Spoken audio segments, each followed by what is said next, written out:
Ce vendredi 12 janvier 2024, nos confrères britanniques du Daily Mail ont révélé des informations inédites sur la mort d'Élisabeth II, survenue le 8 septembre 2022.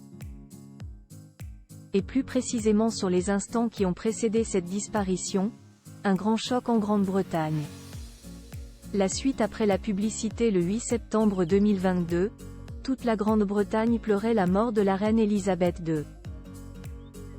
Ce vendredi 12 janvier 2024, le Daily Mail fait des révélations exclusives sur le décès de la monarque, en dévoilant le contenu d'un mémo inédit signé Sir Edward Young, secrétaire privé de la maman de Charles III, qui se trouvait à Balmoral lorsque Sa Majesté a rendu son dernier souffle.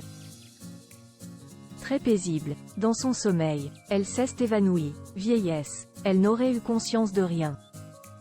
Pas de douleur, a-t-il noté. L'existence de ce document historique, aujourd'hui conservé dans les archives royales, n'avait jamais été rendue publique jusqu'à présent, apprend-on.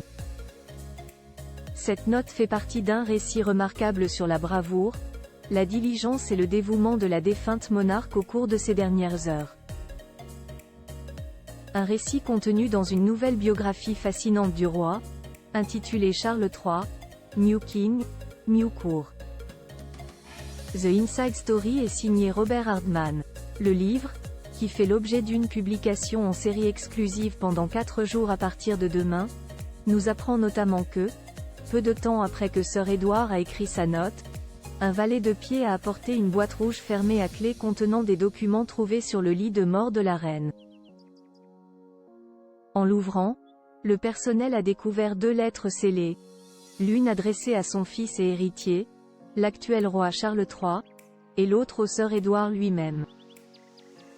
La boîte contenait également une ultime pièce administrative et un dernier ordre royal, son choix de candidat pour le prestigieux ordre du mérite pour service exceptionnellement méritoire dans tout le Commonwealth.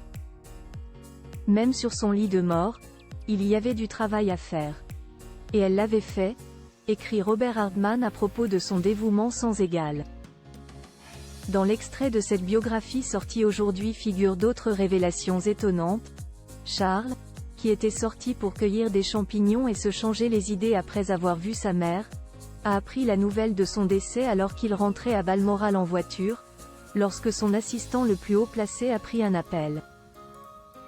Il s'est arrêté, et on s'est adressé à lui pour la première fois en l'appelant Votre Majesté, avant de passer calmement la vitesse supérieure et de continuer à rouler. Charles III déjà roi mais obligé de le cacher lorsque Charles a appelé le prince William via le standard du palais pour lui annoncer la nouvelle, il a été contraint de dire simplement à l'opératrice Ceste-moi, car il s'est soudain rendu compte qu'il ne pouvait pas encore révéler qu'il était roi. Il a essayé d'appeler à plusieurs reprises son fils cadet pour lui annoncer la nouvelle en personne, mais Harry était déjà dans les airs et il n'a pas réussi à le joindre.